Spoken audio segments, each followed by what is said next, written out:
আজ একটা শাকের রেসিপি আপনাদের সাথে শেয়ার করছি, যেটা হিন্দিতে নন বেঙ্গলিরা বলে থাকে সরসো কি শাক, সাথে মক্কি কা রুটি। চলুন তাহলে দেখে নিই ভিডিওটা। সরষা শাক নিয়েছি, পালং শাকও নিয়েছি, আর মেথি শাক নিয়েছি। রাফলি একটা চপ করে নিলেই হবে। প্রেসার কুকারে সর্ষে শাকটা দিলাম, পালংটাকেও দিয়ে দিলাম, মেথিটাকেও দিয়ে দিলাম। গরম জল দিয়ে দিচ্ছি, নুন দিয়ে দিলাম। একটা সিটি এলে বন্ধ করে দেবো। গ্যাসের ফ্লেমটাকে বন্ধ করে দিলাম। কুকারটা ঠান্ডা হওয়ার পরে তুলে নিচ্ছি।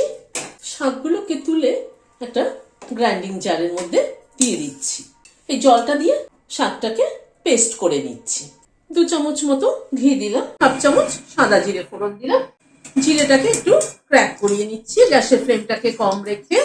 ফোড়ন যত ভালো করে ক্র্যাক করানো হবে, ফ্লেভার কিন্তু তত ভালো হবে। জিরেটার থেকে একটা সুগন্ধ বেরোনোর পর কাঁচা লঙ্কা দিয়ে দিলাম। এখানে 3টে কাঁচা লঙ্কা কুচি করে নিয়েছি। হালকা নাড়াচাড়া করবো। এখানে 10-12টা রসুন কুচি করে নিয়েছি, সেটা দিয়ে ভেজে নিচ্ছি। 1 চামচ আদা কুচি দিয়ে দিলাম, একটু নাড়াচাড়া করে নিচ্ছি। মিনিট খানেক একটু নাড়াচাড়া করে নিলাম। এখানে 2টো বড় সাইজের পেঁয়াজ কুচি করে নিয়েছি, সেটা দিয়ে দিলাম। এই মিনিট 2 সময় ধরে একটু ভেজে নিলাম।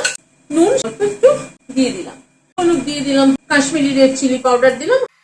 মশলাগুলোকে দিয়ে মিনিট খানেক একটু নাড়াচাড়া করে নিলাম। 2টো বড় সাইজের টমেটো কেটে নিয়েছি, দিয়ে দিলাম। মিনিট 2-3 মতো কষিয়ে নিলাম। টমেটোটা কিন্তু গলে গেছে, মশলার সাথে মিশে গেছে। এবার শাকের পেস্টটাকে দিয়ে দিচ্ছি। এবার মশলার সাথে শাকের পেস্টটা কষাতে থাকবে। গ্যাসের ফ্লেমটাকে হাই করে দিয়ে এটাকে কষাতে হবে। মিনিট 5-6 মতো শাকটাকে কষিয়ে নিলাম। আরো কষানো হবে শাকটা। আরো প্রায় মিনিট 5-6 মতো শাকটাকে কষিয়ে নিলাম। গরম মশলার গুঁড়ো ছড়িয়ে দিলাম, একটু লেবুর রস ছড়িয়ে দিচ্ছি, মিশিয়ে দিচ্ছি। তৈরি হয়ে গেল সরসো কি শাক। এখানে মক্কি কা আটা নিলাম 1 কাপ, নুন দিয়ে দিলাম, ঘি দিয়ে দিলাম 1/2 চামচ।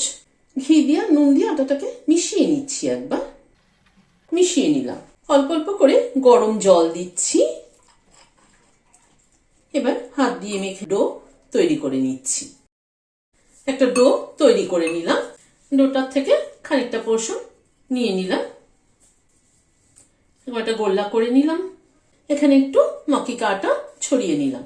বেলতে হবে কিন্তু খুব হালকা হাতে। একটা বাটি নিয়েছি, বাটিটা দিয়ে এরকম করে কেটে নিচ্ছি। তাওয়া বসিয়েছি, একটু ঘি দিয়ে দিচ্ছি। এই পিঠেও একটু ঘি দিয়ে দিচ্ছি।